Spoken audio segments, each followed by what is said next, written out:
ઉનાના ધારાસભ્યની દારૂના ધંધામાં ભાગીદારી હોવાના કથિત પત્રને લઈને સમાચારો શરૂ થયા હતા, જેની શરૂઆતમાં માનવામાં આવે છે કે જેલમાંથી એક બુટલેગર ભગુ જાદવ દ્વારા લખેલા પત્રથી થઈ, જેની ખરાઈ કોઈ કરી શક્યું નથી.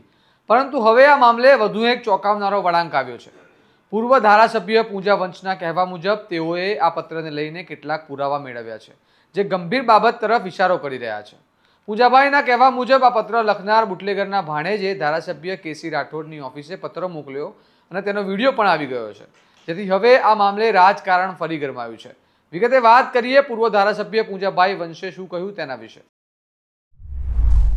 નમસ્કાર, હું ચિરાગ વર્ષાબેન, આપ જોઈ રહ્યા છો સ્વમાન. થોડા દિવસ અગાઉ ઉનાના ભાજપના ધારાસભ્યની બુટલેગર ભગુ જાદવ સાથે સાઠગાંઠ હોય તેવો પત્ર ખુદ બુટલેગરે લખ્યો હતો તેવા સમાચારો વાયુવેગે પ્રસિદ્ધ થયા હતા. આ પત્રની ખરાઈ પણ નહોતી થઈ અને તે મામલે કેસી રાઠોડે કહ્યું પણ હતું કે તેમને આ પત્રની વિગતો સાથે કોઈ લેવા દેવા નથી. છતાં પણ તે પત્ર સોશિયલ મીડિયામાં ખૂબ જ વાયરલ થયો હતો, જેના પગલે રાજકારણ ગરમાતા ધારાસભ્ય કેસી રાઠોડે પત્રકાર પરિષદ યોજી તમામ આરોપોનું ખંડન કરીને આ સમગ્ર બાબતને તેમને બદનામ કરવાનું કાવતરું ગણાવ્યું હતું. ત્યારે હવે આ મામલે નવો વળાંક આવ્યો છે, કારણ કે પૂર્વ ધારાસભ્ય પૂજા વંશે પત્રકાર પરિષદ યોજી કહ્યું છે કે ધારાસભ્ય પર જો કોઈ ષડયંત્ર થતું હોય તો તે તપાસ કરાવવી જોઈએ, કેમ કે બુટલેગર ભગુ જાદવના ભત્રીજાએ કહ્યું છે કે તેના મામાએ જેલમાંથી જ આ પત્ર આપ્યો હતો, જે તેને કેસી રાઠોડની કચેરીમાં મોકલ્યો હતો. તો તે પત્ર વાયરલ કેમ થયો તે કેસી રાઠોડ કહે છે કે તપાસ માંગે તેવો વિષય છે. ત્યારે સવાલ થાય છે કે શું તેમની જ કચેરીમાંથી પત્ર વાયરલ થયો હશે? જુઓ પૂજાભાઈ શું કહે છે. ગીર સોમનાથ જિલ્લામાં આ બાબતે અગાઉ પણ પ્રેસના મિત્રોના માધ્યમ દ્વારા, પ્રેસ વાર્તા દ્વારા, લેખિતમાં, મૌખિક, ગાંધીનગર કક્ષાએ રાજ્યના ગૃહમંત્રીને તાજેતરની અંદર પણ પત્ર લખ્યો છે અને અગાઉ જેલમાંથી પણ એક પત્ર ઉનાના ધારાસભ્ય દારૂના ધંધામાં સંપૂર્ણપણે ભાગીદાર છે એ અંગેનો લેટર પણ લખવામાં આવેલો. એ લેટર બહાર પડ્યો. સમગ્ર ગુજરાતની અંદર આ લેટર મોટા પ્રમાણમાં અને વ્યાપક પ્રમાણે વાયરલ થયેલો. એની અસરો પણ વ્યાપક પ્રમાણમાં થઈ કે એક સત્તા પક્ષનો ચૂંટાયેલો ધારાસભ્ય, લોકોના મતથી ચૂંટાયેલો ધારાસભ્ય જો આ પ્રકારના ધંધામાં ભાગીદાર હોય તો કાયદો અને વ્યવસ્થાની પરિસ્થિતિ અસરકારક જળવાય એવી અપેક્ષા કેવી રીતે રાખી શકાય? આ સ્થિતિમાં છે. અને એ વખતે આ લેટર ક્યાંથી લખાણો, કોણે લખાયેલો, ઉનાના ધારાસભ્ય દ્વારા મીડિયા સમક્ષ સ્પષ્ટીકરણ કરવામાં આવ્યું કે આ લેટર જે છે એની સાથે આ ભાઈ બુટલેગર સાથે મારે કોઈ પણ પ્રકારના સંબંધો નથી કે લેવા દેવા નથી. આ ઉપરાંત એમણે એવું પણ કીધેલું કે આ લેટરની સંપૂર્ણપણે તપાસ થવી જોઈએ, ક્યાંથી લખાયો, જેલમાંથી કેવી રીતે લખાણો, અને સરકારમાં પણ ધારાસભ્ય દ્વારા રજૂઆતો કરવામાં આવેલી.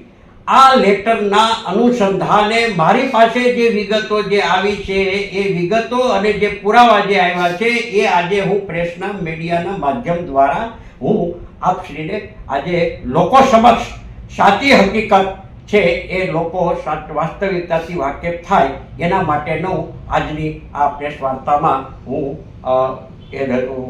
જણાવી રહ્યો છું કે આ લેટર ધારાસભ્યના કહેવા પ્રમાણે જેલમાંથી લખાણો છે કે બહારથી લખાણો છે કે ક્યાંથી લખાણો, કોણે લખાયો, કોણે વાયરલ કર્યો એની તપાસની માંગણી કરી છે.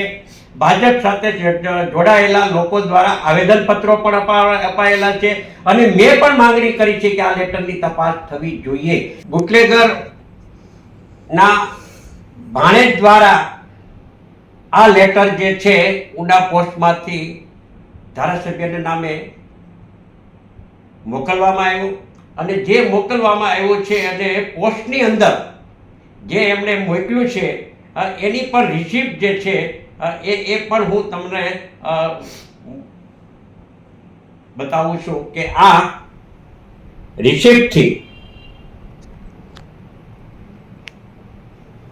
બુટલેગર ભગા જાદવના ભાણેજ દ્વારા આ ઉના પોસ્ટ ઓફિસથી પોસ્ટ કરવામાં આવ્યો અને સરનામા મોકલવામાં આવ્યું.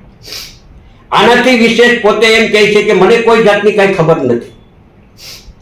ધારાસભ્ય મીડિયા સમક્ષ એમ કહે છે કે આ લેટર વાયરલ કોણે કર્યો.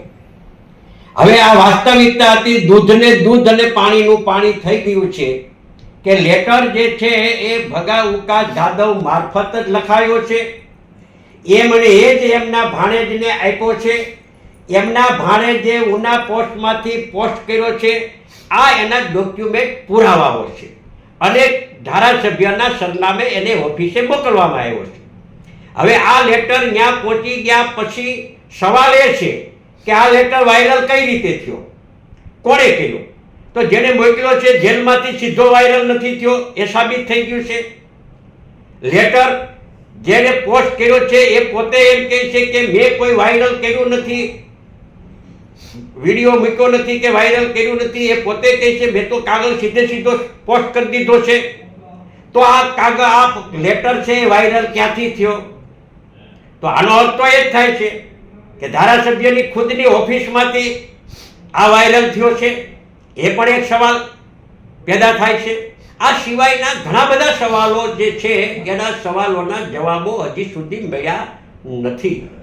આ લેટર કાંડ કહો કે બોમ્બ કાંડ કહો, એક સમાજને નુકસાન કરનારા અસામાજિક પ્રવૃત્તિની સાથે ચૂંટાયેલો, પ્રજાના મતોથી ચૂંટાયેલો પ્રતિનિધિ આ પ્રકારે જ્યારે જાહેરની અંદર આવા ધંધાઓ ભાગીદારીમાં ચલાવતા હોય ત્યારે ગંભીરતાથી એને લઈ અને રાજ્ય સરકારે આ તમામ બાબતોની જે કાંઈ ઘટનાઓ જે ઘટી છે અને આ લેટર કાંડ વાયરલ થયા પછીની પણ બીજી ક્લિપો પણ વાયરલો થઈ છે અને એ ક્લિપોની અંદર પણ પોતે બોલે છે એવા વિડીયોની અંદર દ્રશ્યો છે.